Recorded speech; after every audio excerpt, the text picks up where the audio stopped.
Hi friends, ఎలా ఉన్నారు అందరూ? నేనైతే ఏం బాలే ఫ్రెండ్స్. ఎందుకంటే నేను మీకు మంచి మంచి స్టోరీస్ అందించడం కోసం ఎంత కష్టపడుతున్నానో అది నాకు మాత్రమే తెలుసు. కానీ ఈ మధ్య నేను ఎన్ని వీడియోస్ తయారు చేసి పెట్టినా నా కష్టానికి తగ్గ ఫలితం రావట్లేదు. ప్లీజ్ ఫ్రెండ్స్, మీకు మన స్టోరీస్ నచ్చితే కొంచెం లైక్ చేయండి. అలాగే మీ ఫ్రెండ్స్కి షేర్ చేయండి. మన స్టోరీస్ ఎలా ఉన్నాయో కామెంట్ చేయండి. ఒకవేళ నేను పెట్టే స్టోరీస్‌లో ఏవైనా లోపాలు గనుక ఉంటే నాకు తెలుస్తాయి మీ కామెంట్స్ ద్వారా. ఓకే. ఇక మన స్టోరీ వచ్చేసి తెనాలి రామకృష్ణ గురించి. తెనాలి రామకృష్ణ ఒక భవంతినైతే కొనుగోలు చేస్తాడు. ఆ భవంతిని కొనుగోలు చేశాక ఎలాంటి పరిణామాలు ఎదుర్కొన్నాడో తెలుసుకుందాం. విద్యల నగరమైన విజయనగరంలో మన రామలింగ కవి తన భార్య మరియు తన ఇద్దరు పిల్లలతో రాయలవారిచ్చిన ఓ సనాతన గృహంలో కాపురం ఉంటున్నాడు. రాజు తలుచుకుంటే ఏం చేయలేడు. ఇంటి నిండా పప్పులు, బియ్యాలు, పట్టు వస్త్రాలు. అంగడికి వెళ్ళి ఏమైనా కొనుగోలు చేయాలనుకుంటే అందుకు పదింతలు డబ్బు సమకూర్చబడింది. తన కొత్త జీవితానికి తనే ఎంతో మురిసిపోతూ ఇంటి అరుగు మీద కూర్చున్నాడు మన రామలింగడు. ఇంట్లోంచి కమ్మటి నేతి వంటకాల వాసనకు ముక్కు పగిలే రామలింగని చెవికి ఓ టముకు వినిపించింది. పురజనులకు ఓ ముఖ్య విన్నపం. అయ్యా, నగరంలో అతిపెద్ద నగల వ్యాపారి లింగిశెట్టి గారు తన ఎంతో ముచ్చటపడి నిర్మించుకున్న అత్యాధునిక భవనాన్ని అమ్మేస్తున్నారు. కొనుగోలు శ్రీమంతులు ఎవరైనా ముందుకు రావచ్చు అని అరిచి చెప్తున్నాడు. రామలింగ కవి ఆ టముకువాణ్ణి పిలిచి ఆరా అడిగాడు. విషయం మొత్తం తెలిసింది. ఈలోగా అతని భార్య లోపల నుంచి వచ్చి ఇలా అంది.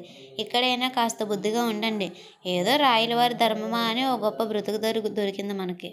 మీరు గాని వీధిగుమ్మంలో కూర్చున్నారంటే నాకు చచ్చేంత భయం వేస్తుంది.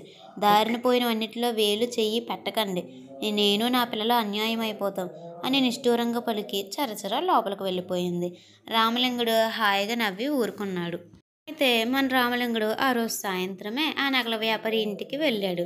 అదో రాజభవనంలో ఉంది. చాలా ధనంతో నిర్మించబడింది. లింగశెట్టి తనెందుకు అమ్ముతున్నాడో చెప్పాడు. అది విని రామలింగుడు అంతులేని ఆశ్చర్యానికి గురయ్యాడు. ఎందుకంటే అతను ఏమన్నాడంటే, అయ్యా రామలింగ కవి గారు, మా ఇంటిని తమరు కొనలేరు. 6,000 వరహాలకు ఒక్క చిల్లిగవ్వ తగ్గించలేం. అయినను తమరు ఈ నగరానికి కొత్తగా వచ్చారు. సంపాదనలో లేరు. కొన్నాళ్ళు పోయాక గానీ మీ వల్ల కాదు. రాయలవారి దయ పొందాలి అని అన్నాడు. ఓ వర్తకుడా, నాకు అన్ని విధాలా ఈ భవనం నచ్చింది. ఈసరికి నాకు రాయలవారు చాలా ధనం ఇచ్చి ఉన్నారు. కనుక నాకు ఈ భవనాన్ని అమ్మివేస్తే కొనుగోలు చేసుకుంటాను. ఇతరత్రా నీవు ఆలోచించకు. కొంత ధనం ఇప్పుడు ఇచ్చివేస్తాను. మిగిలింది ఒక్క నెల గడువులో పూర్తిగా చెల్లిస్తాను అని అన్నాడు. రామలింగుడు కలిగి తిరుగుతూ, చూస్తే నా వంటి వాడు బ్రాహ్మణయ్యవు. ఈ ఇంట్లో ఎలా ఉండగలవు? అసలే దెయ్యాలు పిశాచాలు భవనాన్ని వదలకుండా పట్టి పీడుతున్నాయి అని పదే పదే నీకు కనుక అడగగానే చెప్పాను. నా మొత్తం కుటుంబం అంతా కలిసి 60 మంది వరకు ఉన్నాం. ఏమీ చేయలేకపోయాం. ఎంతమంది భూత వైద్యులను రప్పించినా ఫలితం లేకపోయింది. చివరికి ఎంతో ముచ్చటపడి కట్టుకున్న భవనం అమ్మదలిచాం. ఏ ఒక్కరం ఇక్కడ ఉండడానికి ధైర్యంగా లేము. భయభ్రాంతులైపోతున్నాం. కనుక సాహసించి కొనవద్దయ్యా. నిన్ను చూడగానే విషయం చెప్పానే, మరి వినవేం? జాలిగా చెప్పాడు లింగిశెట్టి. నేను ఖాళీ ఉపాసకుడను. నాకు చీడపీడల బాధ లేదు. నా ఇంటిని చాలా కాలంగా అమ్మ చూపినా ఎవరూ రాలేదని తెలిసి వచ్చాను. నేను ఇష్టపడుతున్నాను. అమ్మవచ్చు కదా అని భుజం తట్టాడు మన రామలింగుడు. లింగిశెట్టి తీవ్రంగా ఆలోచించి సరే అన్నాడు. చివరికి 1000 వరహాలు పుచ్చుకొని ఓ పత్రం రాయించుకున్నాడు. ఒక నెల గడువు మాత్రమే ఇచ్చాడు. ఎట్టి పరిస్థితుల్లో నెలలోపు మిగిలిన చెల్లింపులు చెయ్యాలి. లేకపోతే రాయలవారి బాల్య స్నేహితుడని కనుక రాజతీర్పు పొందగలను. కొత్తగా వచ్చిన వాడు నీపై రాయలకు చులకన భావం ఏర్పడి అసలుకే మోసం రాగలదు. బతుకు చెడు వీధిన పడతావు అని సుతిమెత్తగా హెచ్చరించాడు లింగిశెట్టి. రామలింగుడు మరోసారి నవ్వుకున్నాడు. అన్ని నియమ నిబంధనలకు సై అన్నాడు. తొలి చెల్లింపు ఇచ్చి తృప్తిగా నవ్వుకున్నాడు. రామలింగుడు రాయలిచ్చిన గృహాన్ని వదిలి కొత్తగా కొనుక్కున్న భవనానికి వెంటనే వెళ్ళాడు.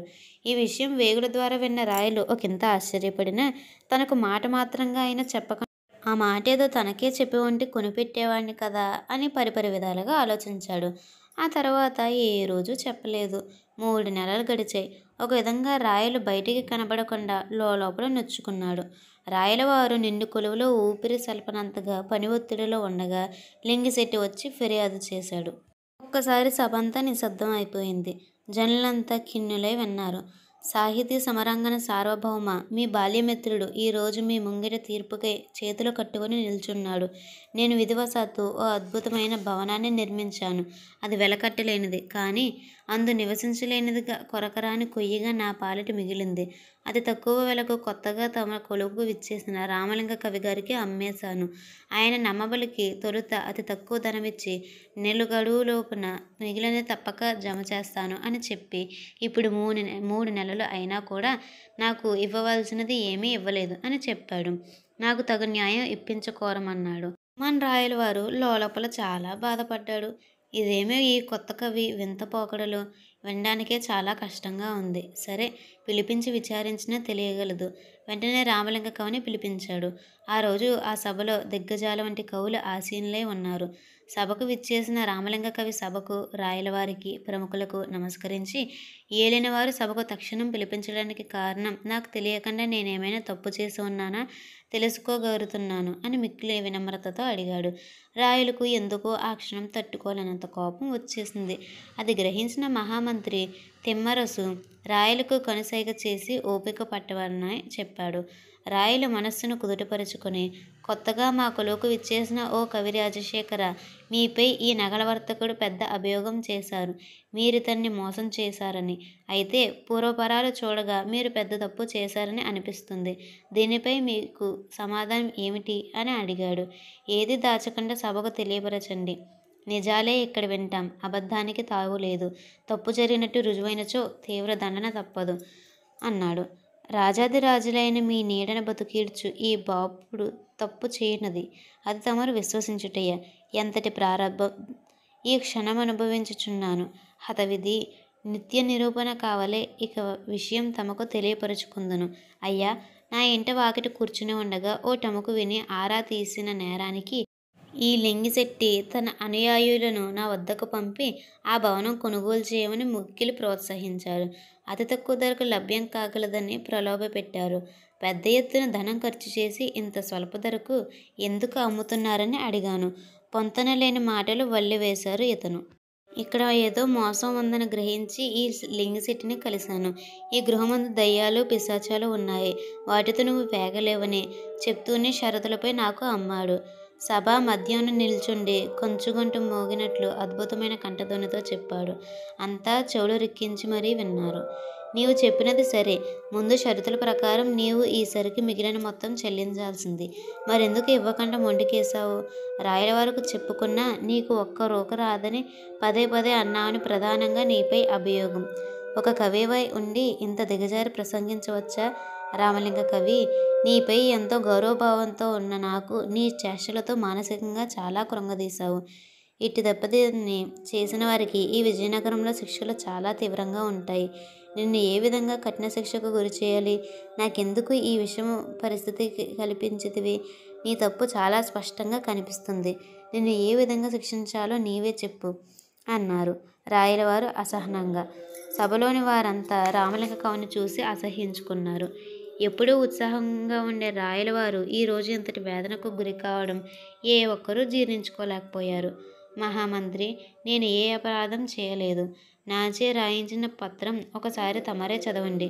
నిజం తెలియగలదు. ఈ రామలింగని నిర్దోషిత్వం తమకు తెలియగలదు అన్నారు. పత్రం చదివాక తిమ్మరసు పెదవి విరవడం రాయలు మరింత నొచ్చుకున్నాడు. రామలింగ కవి ఏదో విధంగా నిర్దోషితుడిగా నిరూపిస్తాడేమో అని కొండంత ఆశపడ్డాడు. కానీ ఇతడు పెద్ద తప్పు చేశాడు. ఈ కవిలో ఇంత హీన లక్షణాలున్నాయా అని అనుకున్నాడు. రామలింగ, ఇందులో నీవు తప్పక చెల్లించాల్సినట్టు మాత్రమే ఉంది అని తిమ్మరసు అన్నాడు. అప్పుడు రామలింగుడు, ఆ పత్రంలో అక్షరాల 20 పేర్లు ఉన్నాయి.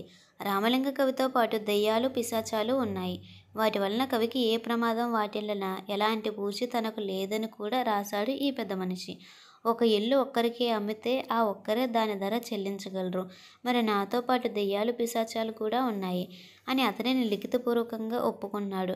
అవి చెల్లించవా? ఇదేం న్యాయం మంత్రిగారు? అందుకే ఈ పెద్ద మనిషితో పదే పదే అన్నాను. ఏలిన వారికి చెప్పినా కూడా ఒక్కరోక రాలదని. ఇప్పుడు అదే చెప్తున్నాను. లింగిశెట్టికి నేను నా వాటా చెల్లించాను. ఇక ఏ భూత మాంత్రికున్నో పిశాచ వైద్యున్నో పట్టుకుని ఆ ఇంట్లో ఆక్రమంగా తిష్టవేసిన దయ్యాలు పిశాచాల వద్ద వసూలు చేసుకోమనండి. మీరు విధించే కొరడాల శిక్ష ఆ భూతాలకే వేయగలరు అని అన్నాడు. సభికులు గొళ్ళుమని నవ్వుతుండగా రామలింగుడు ఎలాంటి జంకు గుంకు లేకుండా మరీ చెప్పాడు. రాయలు పొట్ట చెక్కలయ్యేలా నవ్వుతూ తిమ్మరసు వైపు చూశారు. ఆయన కూడా తెరలు తెరలుగా నవ్వసాగాడు. సభ నవ్వులమయం అయ్యింది. లింగిశెట్టి ఆముదం తాగినట్టు జేవురించిన ముఖంతో మిగిలిపోయాడు. నవ్వులతో ఎంతసేపటికి తేరుకొని సభనుద్దేశించి, మన్నించండి ఏలిక, నాకు చీడపీడలపై ఎలాంటి నమ్మకం లేదు. ఈ లింగిశెట్టి తక్కువ ధరకు అమ్మినందుకు ఆయన చెప్పిన కారణం నిజమని నమ్మాను. ఇతడు తమకు బాల్య స్నేహితుడు అనే ముసుగులో ఉంటూ ఇతడు మన శత్రువులకు అందుబాటులో ఉన్నాడు. ఆ ఇంటికి నేలమాళిగ సొరంగం ఉంది. పెద్ద ఎత్తున మారణ ఆయుధాలు కూడా ఉన్నాయి. ఇవేవి ఒక వర్తకునికి అవసరమైనవి కావని నేను అనుకుంటున్నాను. కనుక ఇతడు ఖచ్చితంగా అనుమానించదగ్గవాడే అని లింగిశెట్టి యొక్క లోగుట్టు విప్పేశాడు మన రామలింగుడు. ఒక్కసారి సభంతా నవ్వుల స్థానంలో కలకలం చెలరేగింది. రాయలు అర్థం కాక తిమ్మరసు వైపు చూశాడు. లింగిశెట్టి అవమానంతో తలదించుకున్నాడు. రాయలు కన్నెర్రతో నిజం ఒప్పేసుకున్నాడు. తాను విజయనగర శత్రువులైన గజపతులతో ఒక దశలో చేతులు కలపక తప్పలేదు. ఆ సొరంగ మార్గంలోంచి రాకపోకలు సాగేవి. ఒకసారి సొరంగంలో గజపతులు వేగుల వారికి దయ్యాలు ఎదురైనవని అందులోంచి రావడానికి భయపడ్డారు. తీరా నాకు ఆ ఇంట్లోకి వెళ్ళాక అన్ని విధాలుగా తీవ్ర నష్టాలు ఎదురయ్యాయి. నేను చేస్తున్నది తప్పని తెలుసుకుని ఇటీవల వారితో తెగదెంపులు చేసుకున్నాను. అందుకే ఆ ఇంటి గురించి ఆరాలు తీయని వాడికి అమ్మేసి బుద్ధిగా నా బతుకు బతకాలని అనుకున్నాను. తీరా ఈ కవి చాలా తెలివైనవాడు కనుక నా గుట్టు తెలుసుకోగలిగాడు. వేరెవ్వరూ పసిగట్టలేనిది నా దేశద్రోహం. మన్నించండి చక్రవర్తి అని అన్నాడు లింగిశెట్టి. అప్పుడు రామలింగుడు, ఏలిన వారికి నాదో విన్నపం. ఇతడు కులపరంగా వైశ్యుడు. కుట్రలతో సాధించే శారీరక బలుడు కానే కాదు. ఏదో ధనాశకు మన శత్రువులకు తనింటి సొరంగ మార్గం ఇచ్చి ఉండవచ్చు. వారిచ్చు ధనం కంటే ఇతనికి జరిగిన నష్టమే ఎక్కువ. గజపతులు వేగులు ఇక్కడ గూఢచర్యం సజావుగా సాగదని తెలివిగా తప్పుకునే ముందు ఆ సొరంగ మార్గంలో దయ్యాలన్నట్లు బొంకి వెళ్ళిపోయారు. దయ్యాలోనికి నిజముని భ్రమలో పాపం ఎంతో వెచ్చించి నిర్మించిన భవనాన్ని చౌకగా నాకే అమ్ముకున్నాడు. దయ్యాలే నిజమైతే ఈసరికి నాకు కనిపించాలి. కానీ ఇంతవరకు నేను చూడనైనా చూడలేదు. ఒక విధంగా చేసిన తప్పుకు తగిన శిక్ష ఆర్థికంగా అనుభవించాడు. ఏది ఏమైనా ఇతడు చేసింది తప్పే. అందుకు శిక్ష ఏలినవారు దేశద్రోహులకు విధించే మరణదండన, కనుగూడ్లు పెరిగివేయించుట వంటివి విధించవద్దని నా మనవి. దేశ బహిష్కరమే మరణదండనతో సమానం. రామలింగుడు సభ మధ్యలో వందలాది జనాల్లో గుడ్లప్పగించి పరిగిస్తుంటే వినమ్రుడే చెప్పాడు. అయితే రాయల వారికి కూడా ఇదే సరైనది అని అనిపించి లింగిశెట్టిని దేహ బహిష్కరణ చేశాడు. ఆ తర్వాత రాయల సింహాసనం దిగి రామలింగ కవిని గాఢలింగనం చేసుకున్నాడు. కవి చరిత్ర మరువదు మీ చతురత, స్వామి భక్తి పరాయణత, సదా నిలుచుని నీ ఎడల మా కృతజ్ఞత. ఈరోజు నా హృదయం తేలిపోవచున్నది. ఇట్టి కవిని నా హృదయానికి హత్తుకొనుచున్నాను. ఆ దయ్యాల భవంతిని వదిలేయండి. నేను వేరే భవంతిని ఏర్పాటు చేస్తాను, కాదనకండి. ఇతరత్రా కూడా పదే పదే మెచ్చుకుని ధనగనక వాస్తువాహనాలతో సత్కరించాడు. ప్రభు, ఆ భవంతి ఎంతో గొప్పది. నాకు అన్ని విధాలా నచ్చింది. అందులోకి వెళ్ళగానే నాకు కవిగా కాకుండా నా మాతృభూమికి, నా చక్రవర్తికి, నా సహచర ప్రజలకు సేవలు అందించాలని తెలియజేసింది. చక్కని అవకాశం లభించింది. ఆ భవంతిలో నేను నా భార్య పిల్లలతో జీవించగలను. అందులోనే మరిన్ని అద్భుతాలు చేయగలనని ఆశిస్తూ జీవించగలను. నన్ను కాదనకండి. తమ మాటకు అడ్డు వస్తున్నానని వేరే విధంగా భావించొద్దు. తిమ్మరసు రామలింగం వద్దకు వచ్చి, నాయన, నీవు గొప్ప విషయాన్ని బయటపెట్టావు. నగరంలో శత్రువుల ఉనికి ఎంతో ప్రమాదాన్ని ఇస్తుంది. అట్టిదాన్ని నీవు కుండబద్దలు కొట్టినట్టు చేశావు. తక్షణం ఆ సొరంగ మార్గంలో నిక్షిప్తమైన గుప్తాయుధాలను స్వాధీనం చేసుకుంటాం. నీవు ఈరోజు ఆ అప్పాజీతో విందుకు వచ్చి ఓ పూట గడపాల్సిందిగా కోరుతున్నాను అని అన్నాడు. రామలింగుడు చేతులు కట్టుకుని విన్నాడు. ఇది ఫ్రెండ్స్ స్టోరీ. ఈ స్టోరీ కనుక నచ్చినట్టయితే లైక్ చేయండి, షేర్ చేయండి. మన ఛానల్ని సబ్స్క్రైబ్ చేసుకుని పక్కనున్న బెల్ ఐకాన్ని ప్రెస్ చేయండి. Thanks for watching.